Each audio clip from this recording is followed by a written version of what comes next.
Hi guys! Hello guys! Kumusta ang lahat? Ayan guys, i-share ko lang ito dahil maraming momshies ang nag-struggle sa kanilang hair fall guys, no?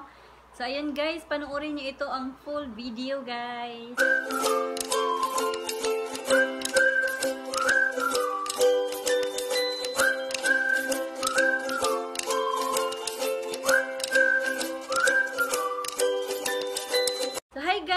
Ayan, ito guys, no? Ito yung mga remedies ko sa aking buhok guys. Dahil kapag tayo ay momshies na iba na talaga ang mangyayari sa ating buhok guys, no? So, ayan guys, ito oh.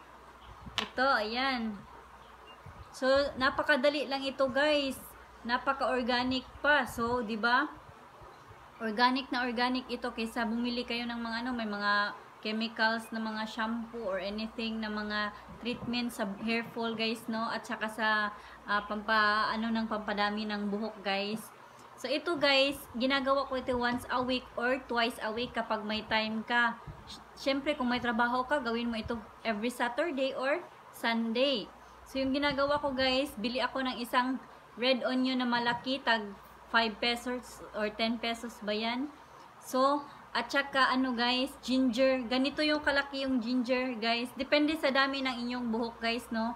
So ito, isang red onion at isang ano guys, ginger. Tapos nilalagyan ko kahit anong oil ang inilagay nyo guys. Coconut oil, argan oil, malunggay oil. So yung akin guys is, ito siya, malunggay ang nilagay ko guys. Yan. Malunggay ang nilagay ko guys. So pwede din olive oil guys, no? So napaka-effective talaga siya guys sa hair fall at saka marami na ding tutubo na mga buhok sa inyo guys. So simple lang, kung meron kayong mortar and pestle guys, iano nyo lang, durugin nyo lang at saka pigain yung juice niya. Huwag nyo nang lutuin guys, mas maganda kasi organic. Mas maganda kasi yung pure na pure talaga, hindi niluluto guys, no? So, ayan guys, yan yung ginagawa ko guys, no? So, dahil ngayon ay Saturday, so yan ang gagawin ko. Minixla ko lang ito guys. Kahit gaano kadaming oil ang ilagay nyo guys. Depende lang yan sa dami ng buhok nyo guys, no? Pero hindi ko naman nilalagyan lahat-lahat siya guys. So, nilalagay ko lang siya dito, oh. Dito sa likod, at saka dito guys. So, gawin nyo guys. Siguradong matipid din ito guys, no?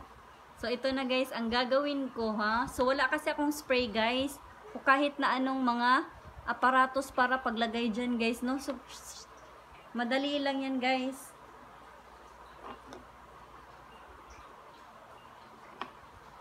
So, napakasimple, guys, di ba? So, nakakatipid ka pa, organic pa siya, di ba? I-google nyo kung ano yung ng benefits ng, siguro alam na ninyo kung ano yung mga benefits ng onion at saka ginger sa buhok at oil sa buhok, di ba? Siguro alam nyo na iyon guys, pero ito akin napaka-organic talaga. So kailangan ko gawin kasi every week kasi may mga hair fall din ako, lalo na pag na-stress tayong mga momshies, di ba? So hindi pa sa mga hindi pa na momshies diyan. Ano, ito gawin nyo din. Pwede din naman to guys.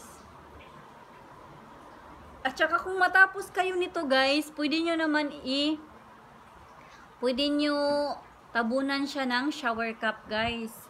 O kaya hayaan nyo lang kasi ako guys, sinahayaan ko lang ganito siya. So hindi na ako